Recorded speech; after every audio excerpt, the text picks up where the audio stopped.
আলহামদুলিল্লাহ, কী অবস্থা সবার, কেমন আছেন? যাক, আজকে কুমিল্লাতে খুব স্বস্তির একটা বৃষ্টি হইল।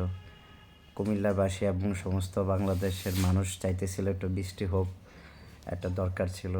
খুব সুন্দর একটা বৃষ্টি হয়েছে, খুব সুন্দর একটা মুহূর্ত ছিল। আর যাই হোক, অনেক বছর পরে আইসা এরকম একটা মুহূর্তে খুব খুঁজতেছিলাম, মিস করতেছিলাম। যাক, অবশেষে সেই মুহূর্তটা পেয়ে গেছি, আর মুহূর্তটা পাওয়ার পর এটা মিস করি নাই বৃষ্টিতে ভিজার জন্য। তাই নেমে গেলাম বৃষ্টিতে ভিজতে। খুব ভাল লাগলো, অনেক ভাল লাগছে, কারণ সেই দেশে থাকা অবস্থা অনেক এই বৃষ্টিতে ভিজছি, অনেক বৃষ্টিতে ভিজা ফুটবল ম্যাচ খেলছি, ফুটবল খেলতে চলে যেতাম যখনই বৃষ্টি হইতো।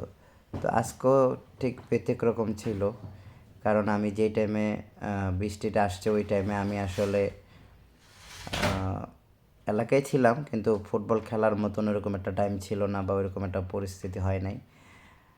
কারণ বৃষ্টিটা আসছে হচ্ছে গিয়া প্রায় দুপুর 1টা 2টায় আনুমানিক এরকম টাইমে। তো এই টাইমে আর ফুটবল খেলার মতন ওরকম একটা পরিবেশ ছিল না। তো খুব ভালো লাগতেছিল বৃষ্টিতে ভিজতে। তো ভিজতে ভিজতে গেঞ্জিটা খুলে মোটর সাইকেলে রাইখা দিলাম, রাইখা দিয়ে খুব খালি গায়ে বৃষ্টিতে ভিজতেছিলাম। এটার একটা ফিল নিতেছিলাম, মজা নিতে।